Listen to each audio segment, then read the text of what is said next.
네, 내란 특검이 윤석열 전 대통령의 2차 소환 날짜를 하루 늦춰서 7월 1일 화요일로 변경해서 통보했습니다.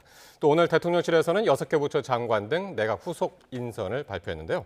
전국 주요 이슈, 차재원 부산가톨릭대 특임교수 그리고 이종근 시사평론가와 함께 살펴보겠습니다. 두 분 어서 오십시오. 안녕하세요. 네, 내란 특검이 윤석열 전 대통령 측에 7월 1일에 나와서 조사받으라고 2차 출석 날짜를 다시 통보를 했습니다. 그러니까 당초에 내일 나오라고 했었다가 윤 대통령 측이 방어권 등을 이유로 해서 기일 변경을 요청했고요. 7월 3일 이후로 늦췄으면 좋겠다고 했는데 특검이 이를 검토한 끝에 조금 전에 7월 1일로 변경을 했습니다. 특검 오늘 결정 어떻게 보셨나요? 제 판단하고는 제가 예상했던 거하고 조금 달리 갔네요. 예. 저는 뭐 그러니까 이 지금 윤석열 대통령 측에서 사실 어제 그 내란 특검의 소환 조사에 임할 때부터 상당한 기싸움을 벌였잖아요. 그렇죠. 뭐 그러니까 비공개로 놓고 싶다 등등. 그리고 또 예. 이 또 조사를 받는 과정에서는 경찰 조사에 오전에는 임했다가 오후부터는 또 갑자기 거부를 한다든지 이런 부분들을 봤을 때는 사실 이 소환 2차 소환 날짜 자체도 윤 전 대통령의 그러니까 이 주장에 저는 특검이 받아들이지 않을 가능성이 높다고 봤었거든요. 안 받아들일 것이다라고 예상을 하셨군요. 예. 저는 그렇게 예상을 했는데 예. 오늘 이렇게 받아들인 걸 보니까 특검 나름대로는 어제 1차 그 공개 소환 조사에서 나름대로 일종의 뭐랄까 수사에 대한 주도권은 잡았다. 그렇다고 한다면 일종의 뭐랄까 이 지금 하루 정도 더 늦추는 부분 것 같고 그 삿바 싸움은 더 이상 안 해도 되겠다. 예. 나름대로 이 자신감 뭐 이런 것들이 좀 반영되고 있는 것이 아닐까라는 생각이 듭니다. 안 받아들일 것이다라고 예상하셨었는데 어떻게 보셨나요, 평론가님은? 저는 특검이 그래도 지금 법리적으로 불리하다라고 생각을 해요. 예. 일단 저기 또 한번 보죠. 그렇다면 그 지난 지금 수사와 관련된 상황도 보죠. 거부를 했잖아요. 예. 처음에 경찰들의 어떤 그 신문을 그랬을 때 특검이 뭐라고 그랬습니까? 이거는 거부한다는 건 이 소환을 거부하는 것이므로 체포영장을 발부할 수 있다라고 으름장을 놨잖아요. 예. 그런데 실제로 체포영장을 선고하지 못했습니다. 이유는 그게 굉장히 애매하거든요. 일단 출두를 했고 예. 일단 오전에 또 받았고 예. 그다음에 대기실에 있는 상태. 그러니까 응하지 않았다라고 할 수 없는 상황인데도 불구하고 체포영장을 청구하겠다라고 했잖아요. 이번도 마찬가지라고 생각을 합니다. 뭐냐면 지금 이제 윤석열 대통령 측 변호인단이 뭘 갖고 나왔냐면 형사소송법을 갖고 나왔어요. 뭐냐면 두 가지입니다. 하나는 임의수사 원칙. 그러니까 예. 형사소송법에 불구속 원칙이 있듯이 모든 수사는 임의수사가 원칙이다. 예. 강제력이 동원돼서는 안 된다. 그렇죠. 말씀이죠. 그거는 예외적이고 네. 강제수사는 아주 예외적이고 최소한의 범위 내에서 해야 된다. 예. 지금 윤 대통령이 안 받겠다고 한 적도 없고 거부한 적도 한 적이 없습니다. 적극적으로 임하되 그러나 예를 들어서 어떤 날짜라든지 이런 걸 예. 충분히 협의해서 해야 된다라는 주장이거든요. 이 주장대로라면 형사소송법에 있어서 원칙을 지켜야 된다라는 것을 사실 그것이 아니다라고 하면서 통보만 하고 그냥 강제할 수 있느냐의 여부가 있다는 거죠. 그래서 일단 특검도 이 아주 날짜를 좀 더 많이 갖고 자주 소환을 하려면 이런 정도에서 부딪혀갖고 강제한다라고 해서 실익이 있겠느냐. 예. 그러면 날짜 조정을 들어주는 선에서 계속 협의를 하겠다. 대신 많이 7월 3일 이후로 요구했지만 거기까지는 안 되고 7월 1일로 예. 못을 박아서 어쨌든 협의는 하되 이 주도권은 자신들이 갖겠다라는 선에서 지금 절충안을 낸 게 아닌가 싶습니다. 그러니까요. 그러니까 어제 토요일 1차 소환 조사를 할 때도 조건이 있었죠. 윤 전 대통령 측에서 오전 9시였는데 10시로 1시간 늦춰달라고 했고 그래서 그건 오케이해서 받아줬고 지하 주차장으로 출입하겠다라고 했는데 그거는 못 받아들인다고 해서 정문으로 들어갔고요. 이번에는 또 2차 소환 날짜를 7월 3일로 옮겨달라고 그랬는데 7월 2일도 아니고 7월 1일로 옮겼단 말이에요. 그런 의미 어떻게 보시나요? 윤 전 대통령이 평생을 검사로 지내셨던 네. 분이잖아요. 그리고 또 본인이 특수통이었기 때문에 예. 이런 그러니까 조은석 특검도 특수통 출신이고 이 수사에 있어서의 뭐랄까요, 그러니까 상대 피의자와의 기싸움에서 절대 밀려서는 안 된다. 그 예. 마찬가지로 그러니까 윤 전 대통령 입장에서 피의자의 입장이긴 하지만 본인도 특검의 기세에 눌리면 안 된다고 생각을 하는 것이죠. 그렇기 때문에 일종의 기싸움을 계속적으로 하고 있는 상황이고, 그리고 또 하나는 윤 전 대통령이 어제 소환에 불응할 것처럼 이야기하다가 결국 나간 이유는요. 제가 생각했을 때는 만약에 어제 안 나갔을 경우에는 바로 체포영장이 청구가 되고 그러면 아마 법원에서 발부할 가능성이 상당히 높아요. 그걸 피하기 위해서라도 갔던 것이죠. 그런데 가서도 어제 상당히 이례적인 부분이 예. 역대 대통령, 전직 대통령들이 검찰 조사를 받으면서 변호인들이 나와서 소위 말하는 언론 플레이를 한 경우는 저는 본 적이 없거든요. 예. 어제 사사건건 다 문제를 제기했지 않습니까? 예를 예. 들면 비공개 수사 소환 같은 경우도 일종의 뭡니까 피의자 인권 보호에 관한 규칙에서 어긋난다는 예. 식으로 계속적으로 이야기를 했던 것이고요. 그리고 또 경찰 조사에 대한 부분들도 이의를 제기를 했잖아요. 그러면서 계속적으로 이 특검의 수사에 대한 여러 가지 이야기들을 장외전을 펼치니까 예. 그러니까 특검에서도 아무리 변호인이긴 하지만 수사를 방해할 경우에는 변호인도 수사 대상이 될 수 있다는 식의 또 상당한 으름장을 놓는 정도로 예. 이 양측 간의 기싸움이 지금 상당히 팽팽하거든요. 예. 그렇기 때문에 앞서 제가 잠깐 말씀드렸습니다만 6월 30일이 아니라 7월 1일이라는 하루 정도 이렇게 연장을 하긴 했습니다만 예. 특검의 입장에서는 어제 사실상 윤 전 대통령이 5시간 반 동안 실질적인 조사를 받았다는 그 자체가 일단 기선은 제압했다 그렇게 판단을 하는 것 같고요. 예. 그리고 또 아무래도 지금 칼자루는 특검이 쥐고 있는 것이기 때문에 피의자가 어떤 식으로든 여러 가지 뭐 법리적인 이야기를 한다고 하더라도 예. 결코 이 여론전에서도 특검의 입장에서는 밀릴 이유가 없다는 나름의 자신감을 저는 깔고 여러 가지 지금 대응을 하고 있는 것이 아닐까 하는 생각이 듭니다. 그렇군요. 그러니까 윤 전 대통령 측에서 그러니까 조금 전 이제 특검이 7월 1일 오전 9시에 나오라고 했는데 여기에 대해서 이제 윤 전 대통령 측이 검토 중이다라는 얘기가 또 나왔습니다. 공이 자꾸 이제 일로 넘어갔다가 다시 일로 넘어오고 또 검토해서 또 나오고 그러는데 여기에 대해서는 또 어떤 반응이 나올지 지켜보기로 하고요. 어제 그 특검 1차 소환 조사가 있었는데 15시간 동안 특검에 머물렀었는데 실질적으로 조사 시간은 5시간 5분이라고 합니다. 특히 이제 불법 체포를 지시한 경찰의 조사를 받을 수는 없다. 그 이유를 들었는데 네네. 이 부분은 어떻게 보시나요? 두 가지죠. 오늘 아마 윤석열 대통령 측에서 그 이유에 대해서 법적 근거를 또 댄 것 같아요. 네. 보면 검사가 수사를 할 시 검사가 조사를 해야 된다. 그러니까 신문을 해야 된다. 네. 그런데 사법경찰관이 입회는 가능하다. 하지만 실질적으로 검사의 수사 시 경찰이 조사를 하는 것이 아니라 검사가 해야 된다라는 규칙, 검사 규칙이라든지 이런 예. 것들을 지금 대면서 당시 어저께는 또 하나의 어떤 이유가 있었습니다. 뭐냐면 경찰이 지금까지 계속 수사를 해왔지만 그 경찰은 당시 체포와 관련돼서 이미 윤석열 대통령 측에서 고발을 하지 않았습니까? 네. 그러니까 불법적인 어떤 상황들이 그 당시 1월 3일 날 벌어졌기 때문에 예. 그 불법적인 행위를 한 주체인 경찰의 수사를 받을 수 없다라는 주장을 하고 있고 또 한 가지가 또 있네요. 뭐냐면 이겁니다. 우리가 보통 특검을 하는 이유가 뭐지요?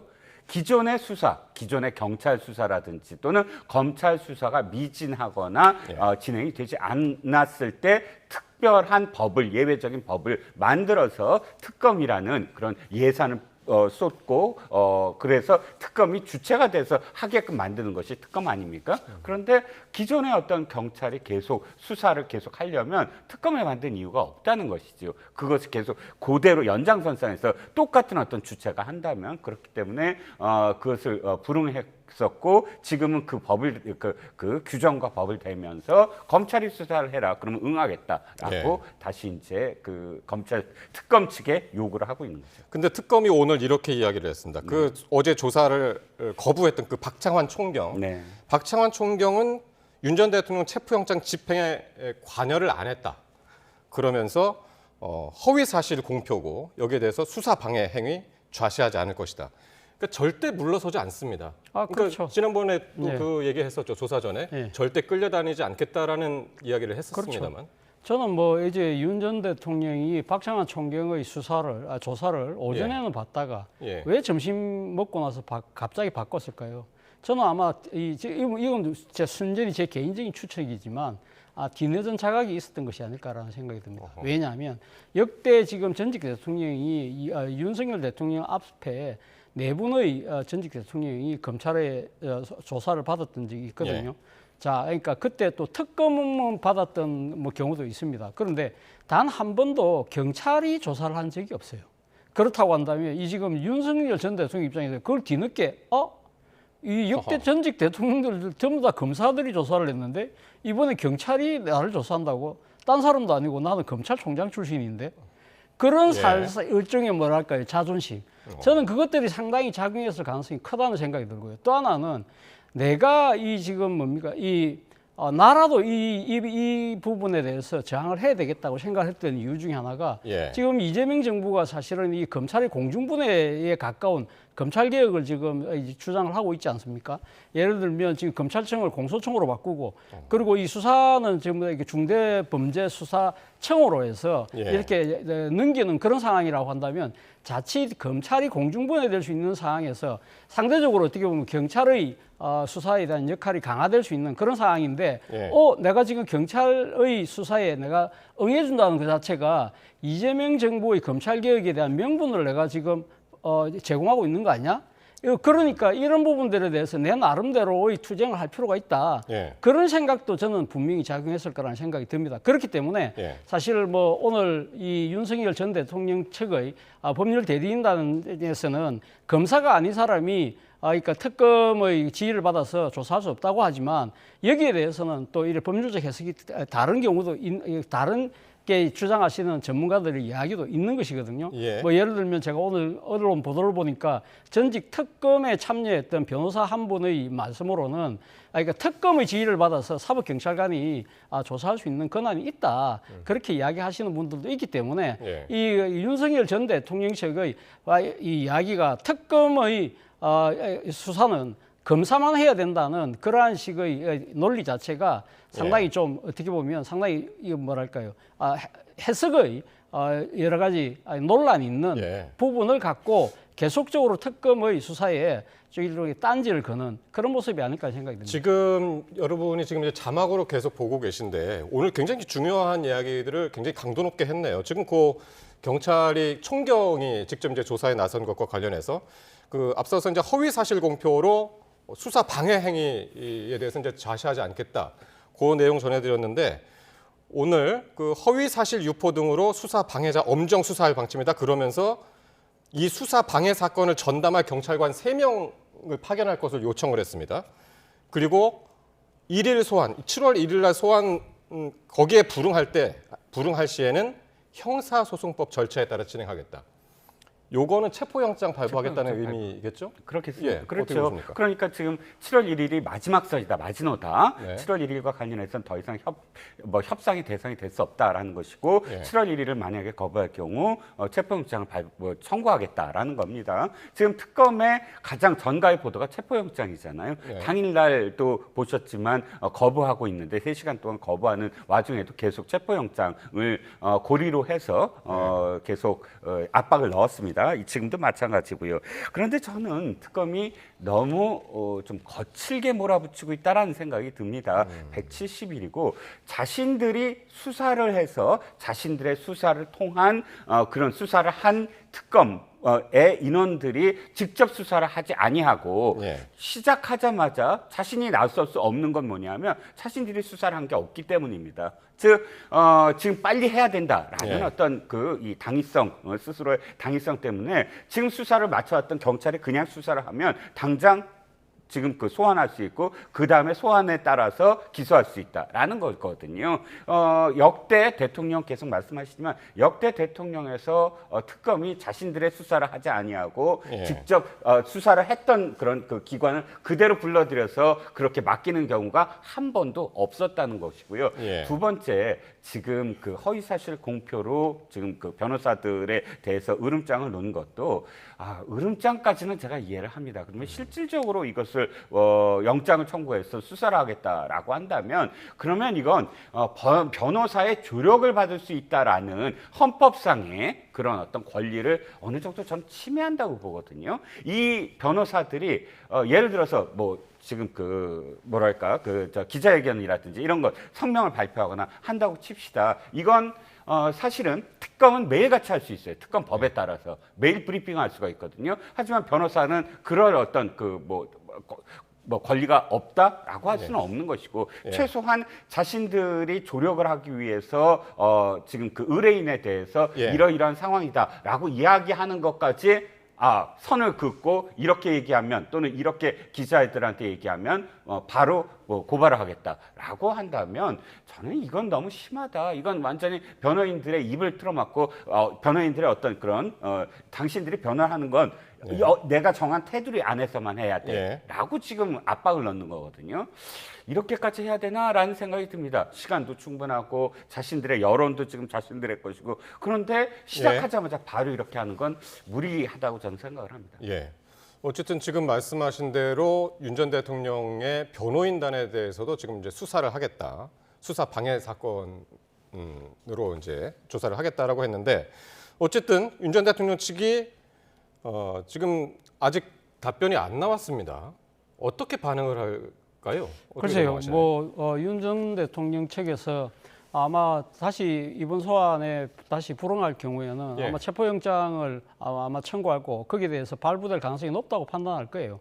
그렇다고 한다면 저는 응할 가능성이 높다고 봅니다만 이런 식의 이렇게 감정 싸움, 기사물 넘어서 감정 싸움으로 치닫는 상황이라고 한다면 또 다른 이렇게 대응을 할 가능성도 있다고 봅니다만 저는 특검이 이렇게 강하게 지금 나오는 이유는요. 저는 어제 앞서도 제가 잠깐 이야기했습니다만 역대 어느 전직 대통령의 수사에 참여했던 변호인이 수사가 진행되고 있는 과정에 기자들을 만나서 계속적으로 여러 가지 불만을 이야기하는 걸 넘어서 예를 들면 어제 오전에 경찰이 수사를 한 부분은 검찰이 준비가 안 돼 있다, 특검이 준비가 안 돼 있다는 그 하나의 방증이라는 식으로 이야기를 한다든지 그런 식으로 계속적으로 이야기하면서 공개 소환하는 것 자체도 어떻게 보면 망신주기라는 식으로 이야기를 하고 계속적으로 언론 플레이를 하잖아요. 자, 이 특검의 입장에서는 어제 윤 전 대통령이 비공개 조사를 계속적으로 요구하고 기사함을 한 것 자체가요. 아마 윤 전 대통령이 어차피 이번 수사와 재판은 답이 정해진 것이다. 답정너 수사와 답정너 재판이다. 그렇다고 한다면 이런 부분들을 법적으로 그러니까 이 법리 다툼을 통해서 이걸 그러니까 어떻게 헤쳐나가기보다는 어차피 이것이 앞으로 추가 구속이 되고 구속영장이 청구가 되고 또 기소가 되고 그렇게 되는 상황이라고 한다면 오히려 이런 공개 소환이라는 이 장을 통해서 자신의 여러 가지 억울한 점, 그러니까 이 본인 스스로가 이번 이 내란 특검의 조사 자체가 부당하다고 이야기를 하고 있지 않습니까? 그렇기 때문에 일종의 정치적 투쟁을 하는 것이죠. 그래서 결국은 자신의 메시지를 지금 누구에게 전달하느냐면 자신을 지금 지지하고 있는 지지층들에게 일종의 결집을 요구하는 그런 정치적 메시지를 저는 던지고 있다고 저는 보이거든요. 그런 부분을 특검도 읽어내는 것이죠. 계속적으로 이런 오늘도 아까 이야기했던 것처럼 특검 지휘하에서 윤 전 대통령을 수사했던 경찰의 자격 시비를 또 들고 논다든지 이런 식의 이야기들이 결국은 윤 전 대통령이 특검으로부터 부당한 지금 대우를 당하고 있고 이것이 불순한 정치적 의도에서 비롯된 것이라는 그러한 이야기를 계속적으로 하고 있다고 판단할 가능성이 높기 때문에 저는 아마 강력하게 대응할 것 같다는 생각이 듭니다. 윤 전 대통령 측에서? 아니요. 특검 측에서. 평론가께서는 어떻게 전망하시나요? 아니 그런데 그렇다면 다시 이제 재판으로 아까 청구를 한다고 치죠. 그러면 재판부가 다시 이 체포영장과 관련해서 검토를 합니다. 그런데 실질적으로 그때도 똑같이 기각을 한 이유가 이거잖아요. 윤 전 대통령 측에서 응하겠다, 적극적으로 응하겠다라고 이야기하니까 거기에 그걸 기반으로 해서 기각을 한 겁니다. 그러니까 실제로 응했고요. 예. 지금도 윤 대통령 측에서 거부를 한 게 아니잖아요. 못 나가겠다, 안 나가겠다가 아니라 예. 지금 검찰 사건 사무규칙 14조에 따라서 검사는 수사 시 수사 대상자의 자유로운 의사대로 의무 수사를 하는 것이 원칙이다. 자유로운 의사에 따라서 이거거든요. 예. 그러니까 지금 날짜를 서로 협의를 하자라는 입장에서 협의를 하는 것인데 7월 3일이라는 어떤 이유를 댔는데 7월 1일로 했습니다. 그런데 거기에 따라서 지금 윤 전 대통령 측이 고민하고 있는데 거기에 바로 안 오면 저기다 예. 재판이다 이런 식으로 지금 압박을 넣는 거잖아요. 그럼 예. 지금 재판부도 또 똑같이 판단할 겁니다. 아니 윤 전 대통령 측에서 안 가겠다는 것이 아니니까 협의를 해라라고 똑같이 기각할 가능성도 저 있다고 보거든요. 예. 그러니까 지금 윤 전 대통령 측에서는 임의 수사가 원칙이다. 강제력을 동원해서는 안 된다. 피의자와의 동의, 승낙 없이는 진행될 수 없다라고 했는데 오늘 거기에 대해서는 특검은 소환 일정 결정은 수사 주체가 하는 것이다. 그렇게 이야기를 하고 있어서요. 과연 오늘 또 이제 윤 전 대통령 측의 그 답변이 어떻게 나올지 봐야 될 것 같고요. 오늘이든 뭐 내일이든. 자, 김건희 특검 다음 달 2일, 그러니까 수요일 날 현판식을 갖고 본격적인 수사에 돌입을 합니다. 김 여사 소환 초일기에 들어갔다 이런 이야기들도 나오고 있는데 김 여사 최근에 이제 건강 악화를 이유로 입원했다가 퇴원을 했죠. 김 여사 측에서 비공개 출석을 요구할 가능성, 뭐 이런 여러 가지 가능성들이 있겠습니다만. 김 여사 측에서 비공개 출두를 요청할 가능성은 전혀 배제할 수 없겠죠. 그러니까 자신의 남편이 윤 전 대통령도 비공개 조사를 요청을 했던 예. 이 전례가 있기 때문에 그렇습니다만 그러나 여기에 대해서 김건희 특검이 이걸 받아들일 가능성은 저는 제로라고 생각해요. 전혀 없다는 생각이 듭니다.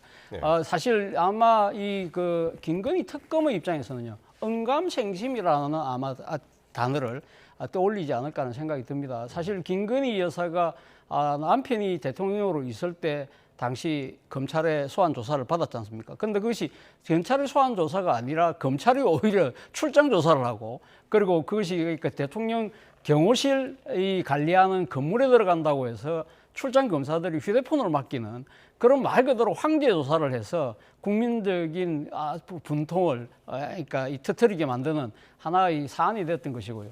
따지고 보면 이 사실 김건희 특검법이 건물사를 탄 가장 여러 가지 이유 중에 하나도 바로 그 잘못된 당시 검찰의 수사 때문에 비롯된 측면이 분명히 있기 때문에 예. 제가 생각했을 때는 김건희 특검은 비공개 요청이 온다 하더라도 여기에 그러니까 지금 받아들일 가능성이 거의 없다는 생각이 듭니다. 만약에 이번에 우울증과 지병 때문에 입원을 했다고 해서 건강상의 문제를 들어서 네. 못 나오겠다. 그럴 경우에는 이 병원의 그러니까 이 주치의 판단을 받아본다든지 그런 측면이 있습니다만 놓는데 그것이 공개냐 비공개냐를 피의자에게 선택권을 맡기지는 형태로는 가지 않을 거라는 생각이에요. 3대 특검 중에서 일단은 내란 특검이 먼저 시작했는데 한 개만 지금 작동하고 있는데도 지금 뉴스가 쏟아지고 있는데 3개 특검이 모두 이제 작동이 시작되면은 어떻게 될지 모르겠네요. 어마어마하겠죠. 예. 아마 앞으로 170일이니까 네. 한 6개월 정도는 이 모든 그 특검들로 모든 언론들이 뒤덮일 겁니다. 특검의 가장 중요한 게 메일 브리핑이거든요. 예. 당시 이 조항도 독소 조항이라고 해서 국민의힘이 거부권을 요청하는 이유 중에 하나였습니다. 그런데 이 3개 특검이 아마도 경쟁적으로 할 거고 또 특검의 특징 중에 하나가 결과 중심주의예요. 결과가 꼭 내야 된다라는 거거든요. 왜냐하면 예산은 국민 예산을 그만큼 더 들여서 어마어마한 사실 예외법을 지금 적용을 해서 하는 것이기 때문에 예. 3개 특검이 서로 경쟁적으로 할 가능성도 있습니다. 브리핑도 마찬가지고 예. 그렇다면 지금 사실 윤석열 대통령의 소환이 지금 굉장히 뉴스지만 사실 윤석열 대통령의 소환은 어떤 보이는 어떤 상황이지만 그거보다 더 사실 충격을 가질 수 있는 게 이 김건희 여사 특검이에요. 예. 김건희 여사 특검은 16개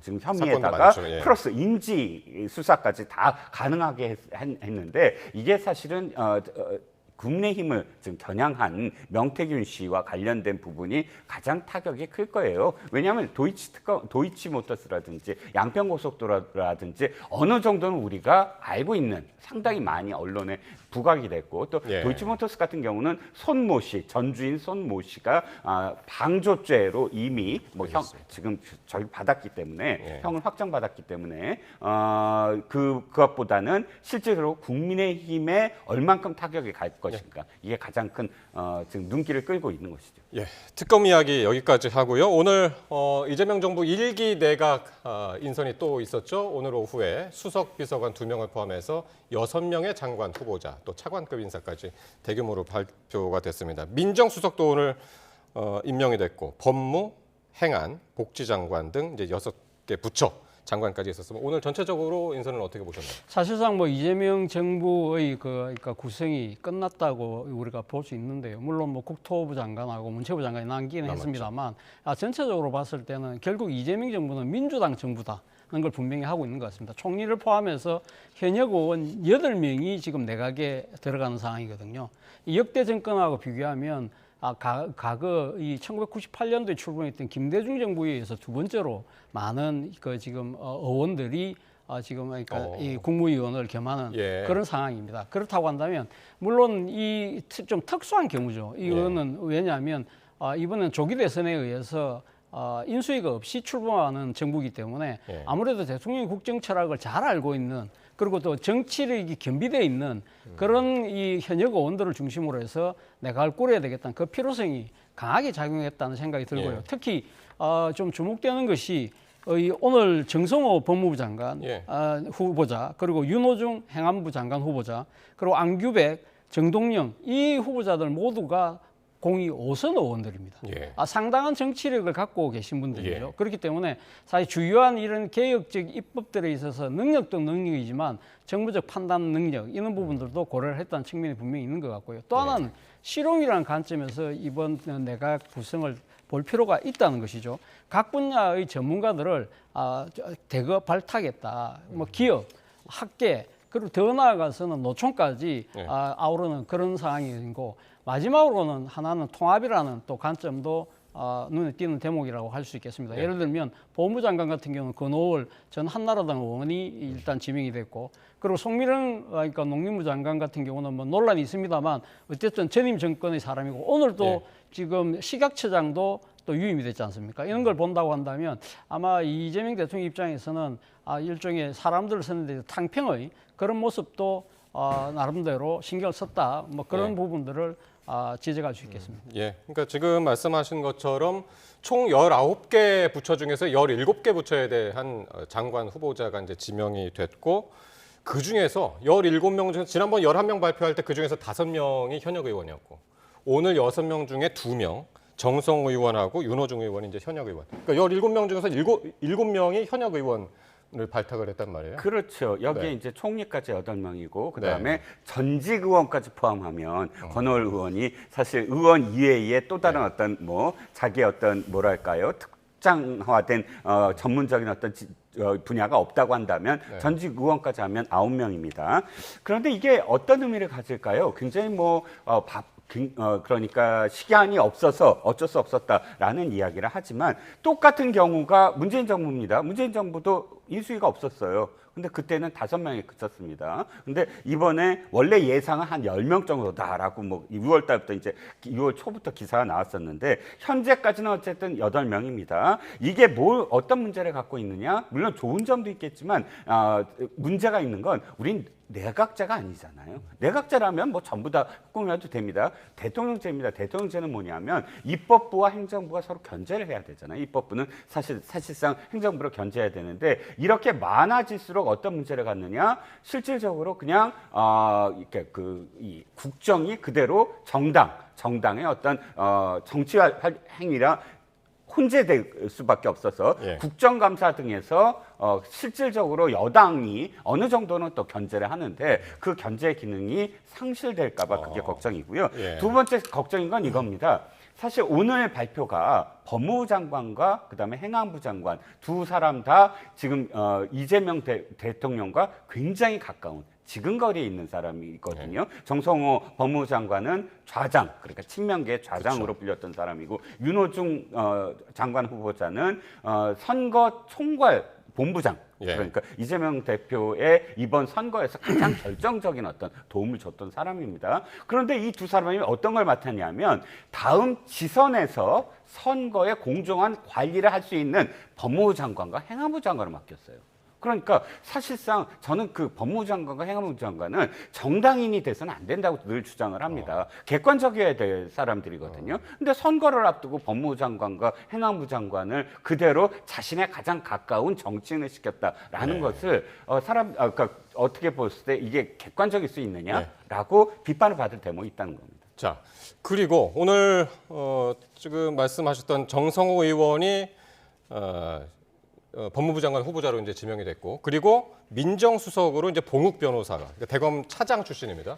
봉욱 변호사가 임명이 됐습니다. 그러니까 검찰 개혁의 쌍두마차가 지금 진영이 갖춰진 겁니다. 그렇죠. 오광수 전님 민정수석이 낙마를 하긴 했습니다만 그분도 검찰의 특수통 출신이었잖아요. 네. 그때도 상당히 그러니까 여당 내에서조차도 비판이 나왔습니다만 검찰 출신에게 검찰 개혁의 칼자루를 쥐어줘서 어떻게 할 것이냐 그런 부분들이 논란이 있었음에도 불구하고 이번에도 똑같이 또 검찰 출신의 이번엔 뭐 기획통이긴 합니다만 대검 차장까지 지낸 이 지금 봉욱 변호사를 지금 임명을 했는데요. 그만큼 아마 이재명 대통령 입장에서는 일종의 뭐랄까요. 지피지기면 백전백승이다. 검찰을 가장 잘 아는 사람을 통해서 아마 검찰 개혁에 나서는 것이 필요하다고 생각을 하는 것이고 일각에서 우려하는 일종의 뭐랄까 배신론 이런 부분들에 대해서는 걱정하지 마라. 왜냐하면 내가 지금 참모를 쓰는 사람이 대통령인데 대통령이 검찰 개혁 의지가 강하다고 한다면 그런 문제는 개의치 않아도 된다는 그런 자신감도 깔린 인사가 아닐까라는 생각이 듭니다. 예. 그리고 김경수 전 지사가 또 눈에 띄는데요. 김경수 전 지사 행안부 장관 후보로 이제 거론이 됐다가 오늘 대통령 직속의 지방시대위원장에 임명이 됐습니다. 이것도 역시 이제 장관급이긴 한데 이 인사는 어떻게 보셨나요? 행안부 장관을 내정을 하려다가 아마도 정말 고민을 했을 겁니다. 그런데 가장 중요한 건 이거거든요. 행안부 장관이 아까도 말씀드렸지만 선거와 관련돼서 공정한 선거를 전체적으로 책임지는 어떤 부처입니다. 그런데 김경수 지금 후보자 그러니까 후보자는 사실상 선거와 관련돼서 가장 지금 지탄을 받아야 될 범죄를 저지른 형이 확정된 물론 복권은 됐지만 그런 면에도 불구하고 그 사회 전반의 불신을 야기하고 공정선거의 과정을 훼손한 그런 혐의를 김경수 지사는 후보자는 아니죠? 그 지명이 된 거죠. 지명이 된 거죠. 예, 인사청문 거치지 않으니까. 청문회가 없으니까 지명자는 그런 그 혐의로서 당시 대법 판결 그러니까 드루킹 댓글 사건과 관련돼서 대법 판결에서도 죄질과 관련해서 상당히 나쁘다라고 해서 중앙지법에서는 법정 구속도 하고 형을 만약 2년형을 확정을 시켰던 사람이거든요. 그렇기 때문에 이 비판을 아마도 청문회를 못 넘을 거다. 청문회에서 또 야당이 굉장히 공격을 할 거다라는 점을 아마 감안한 인사가 아닐까 싶습니다. 자, 그리고 오늘 지명된 6명의 장관 후보자 중에서 가장 대중적으로 많이 알려진 분 중에 하나죠. 정은경 후보자. 복지부 장관 후보자가 됐는데 원래 이제 그 남편의 코로나 관련 주식 투자 의혹 때문에 한번 하마평에 거론됐다가 이게 제외됐다라는 그런 이야기들도 흘러나와서 결국에는 지명을 했습니다. 그렇지 말입니다. 그래서 오늘도 제가 오늘 발표부 들으면서 조금 제 개인적으로 좀 놀랬던 부분이 바로 이 인선인데요. 이 부분과 관련해서 지금 국민의힘에서 강하게 지금 의혹을 그 전에 미리 제기를 하면서 견제구를 날렸던 사안이거든요. 그러니까 이 단순하게 코로나 관련된 기업의 주식뿐만 아니라 진단 키트라든지 마스크 관련된 업체의 주식까지 있었고 그리고 그것들이 당시 그러니까 고위공직에 있으면서 재산 신고 때 누락한 것이다. 그것이 그러니까 이해충돌에다가 공직자윤리법까지 위반한 것이다. 그러면서 한 이야기가 예를 들면 있는 거거든요. 박력 신화대에 숨은 뭐 이제 위선의 민낯이라는 이야기까지 했기 때문에 사실 이 정은경 전 본부장을 오늘 복지부 장관으로 지명한 데 대해서 상당히 그러면 이 대통령실에서 나름대로 검증을 했을 가능성이 높고요. 거기에서 돌파할 수 있다는 나름대로의 뭐 자신감을 갖고 있는 것 같아요. 그래서 오늘 강훈식 비서실장도 뭐라고 이야기했냐면 청문회를 지켜보면 국민들께서 납득이 가능하실 거다. 그런 이야기를 했기 때문에 모르겠습니다. 뭐 그러니까 대통령실에서 어떠한 근거를 갖고 말을 했는지 모르겠습니다만 이 청문 과정을 지켜보면 어느 정도 이 말의 진위 여부가 드러날 것이고 예. 이거 자체에 대해서 국민적 의혹이 더 커지는 상황이라고 한다면 예. 정권에 상당한 부담이 될 가능성도 전혀 배제할 수 없겠다는 생각도 듭니다. 그러니까요. 그런 의혹이 한 차례 흘러나왔는데 결국엔 지명을 한 이유도 참 궁금하고 결국에 인사청문을 무난히 통과할까 이것도 어떻게 될지 모르겠습니다. 저는 강훈식 그 비서실장의 말이 네. 김민석 총리 후보자의 청문회랑 똑같은 어떤 표현이거든요.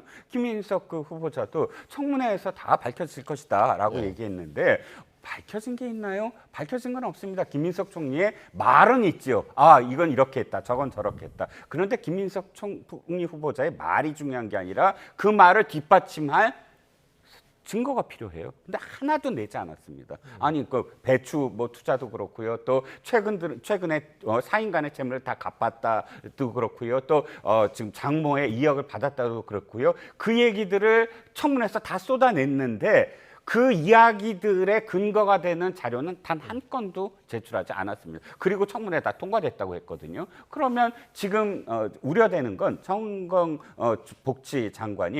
복지장관 후보자가 지난번에 질병청장 시절에 인기가 대단했거든요. 대단했죠. 그 인지도가 지금 네. 다른 어떤 후보자보다 인지도가 더 높았을 거예요. 매일매일 브리핑이 워낙 똑부러지게 그리고 잘해가지고 또 브리핑도 잘했고 또 예. 정말 성실하게 예. 임했던 것으로 다 기억을 하거든요. 그런데 그 성실하게 임했을 때 그러니까 코로나와 관련된 마스크랑 진단키트랑 이 모든 것들을 통제하고 관리해야 할 질병청장이 그 남편이 그런 관련된 주식을 샀다라는 것이 드러났으니까 얼마나 사실 국민들이 충격적이겠습니까? 그런데 여기에 또 더해서 지금 이 후보자에 대해서 얼마나 그때 당시에 자랑스러워했냐면 와 우리는 능력 있는 진보다 하면서 정인경 질병관리본부장과 그다음에 모 병원 이사장, 백음주 복지부 감사관이 모두 서울대 운동권 83학번이다라고 민주당이 자랑을 했습니다. 하면서 운동권이 이렇게 능력 있다라고 자랑을 했는데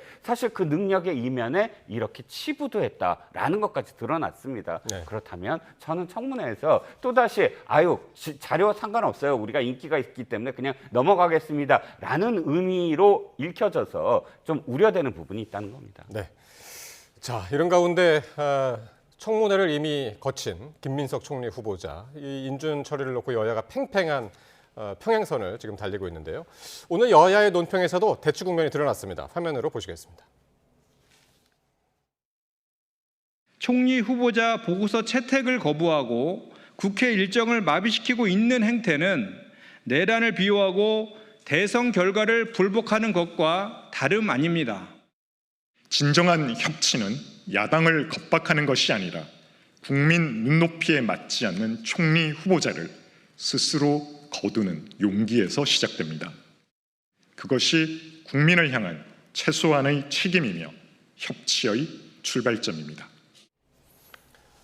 자, 여당은 총리 후보자 인준을 거부하는 것은 내란을 비호하는 것이고 나아가서 대선 결과에 대한 불복이다. 비판을 했고요. 국민의힘에서는 국민 눈높이에 맞지 않은 인사니까 지명을 철회해야 된다. 상당히 간극이 커 보입니다, 지금. 글쎄요. 그렇게 예. 간극이 크기 때문에 어느 예. 한쪽이 양보를 할 가능성은 뭐 저는 거의 없다고 봅니다. 그렇다고 한다면 저는 지금 이 상황을 지켜보는 국민의 한 사람으로 봤을 때 전부 좀 답답하다는 생각을 할 수밖에 없는데요. 저는 뭐 일종의 당사자인 김민석 총리 후보자가 결자 해지 심정으로 그러니까 소명을 좀 나서야 될 필요가 있지 않나 하는 생각이 듭니다. 예. 그동안 그러니까 청문회 과정에서 나름대로 해명은 했죠. 해명이라는 그 말 그 자체로 일종의 자기 설명을 한 거잖아요. 그러니까 그거는 소명과 해명은 좀 저는 다르다는 생각이 드는데 소명이라는 것은 여러 가지 근거 자료를 통해서 자신의 여러 가지 그 의혹들을 또박또박, 따박따박 그걸 갖다 뒷받침하면서 그 의혹을 해소해 나가는 상황이 필요하다는 것이고 만약에 그것이 미흡하다고 했을 때는 저는 국민 앞에 진솔하게 이 사과를 구하는 것도 하나의 방법이라는 생각이 듭니다. 예. 그러니까 지금 민주당에서는 뭐 이게 협상 안 되면은 김민석 후보자 인준안을 뭐 단독으로 처리하겠다. 내일 월요일 날 처리하겠다. 그랬는데 우원식 국회의장이 여기에 브레이크를 걸었습니다. 네, 네. 7월 3일까지 협의해라 그랬는데 입장 차가 좀 좁혀질까요? 어떻게 문 시장이 예상하시나요? 일단 최대한 이제 협의를 하자라는 예. 것이고, 왜냐하면 첫 총리이기 때문에 정권이 이제 출발하니까요. 그런데 아마도 이 건은 아마 국민의힘이 여지가 없어 보여요. 저는 전반적으로 뭐 추경까지 송원석 원내대표가 어떤 보관이 좀 있었으면 좋겠습니다. 그래서 전체적으로 타협할 거 타협하면서도 얻어낼 거 얻어내면서도 여기까지는 안 된다라는 레드라인을 또 확실하게 긋고 하면서 협상의 어떤 그런 틀거리를 지금 쥐고 있느냐라고 한번 묻고 싶어요. 그러니까 뭐 이 부분과 관련해서는 확실하게 국민의힘이 지금 협상을 할 여지가 총리 부분은 사실 없거든요. 왜냐하면 김민석 총리 후보자가 예. 지금 교수님도 잘 말씀해 주셨지만 설명만 했지 실제로 소명한 건 없어요. 그런데 또 자료와 관련해서는 이렇게 얘기합니다. 그러니까 국민의힘이 퇴장했으므로 우리가 안 주는 거지 우린 다 줄 수 있다라는 식으로 아마 뭐 민주당이 지금 몇몇 의원들도 얘기했고 조롱성 그런 표현들이 썼습니다. 그렇다면 이미 청문회가 끝났으니까 준비한 자료들을 언론에 공개하면 돼요. 언론에 딱 공개하면 더 이상의 어떤 여지가 없습니다. 이를테면 청와대 갔다라고 하면서 뭐 출입국 기록을 전부 엑셀에 만들었잖아요. 예. 그거 만든 거지 출입국 기록이 아닙니다. 공문서가 아니잖아요. 누가 이렇게 쭉 엑셀로 만들어서 내가 이렇게 했다라고 한들 그건 설명이지 소명이 예. 아니라는 그러니까 거죠. 지금 민주당하고 국민의힘이 상당히 이제 대체하고 있는 그 지점이 어디냐면 마지막에도 그랬잖아요. 청문회 한 번 더 해야 된다. 네. 그걸 요구를 하지 않았습니까? 그러면서 후보자한테는 자료 제출하고 청문회 한 번 더 하자라고 했는데 그럼 이번 주 7월 3일까지 우 의장이 얘기했던 7월 3일까지 이 김민석 후보자가 어떻게 대처를 하느냐 자료를 제출하고 성에 있는 모습을 보이느냐 이것도 좀 변수가 될 것 같아요. 그런데 오늘 예. 뭐 그 지금 국민의힘에서 내일 당장 그 국민 청문회를 하겠다는 거지 않습니까? 예를 들어 청년과 탈북자 그리고 관계 전문가들을 내세워서 김민석 후보자의 에 대한 이 국민 차원, 국민 눈높이 차원에서 청문회를 하겠다고 이야기를 했는데 네. 청문회가 영어로 히어링이거든, 듣는다는 뜻인데 결국 지금 국민의힘이 하겠다는 것은 일방적인 자신들의 스피킹을 하겠다는 거잖아요. 예. 자신들이 갖고 있는 의혹들을 가지고 그냥 김민석 후보자에 대한 일종의 뭐랄까요 개인 신상 틀기식의 인신공격을 하겠다는 그런 뉘앙스로 비치는 것이거든요.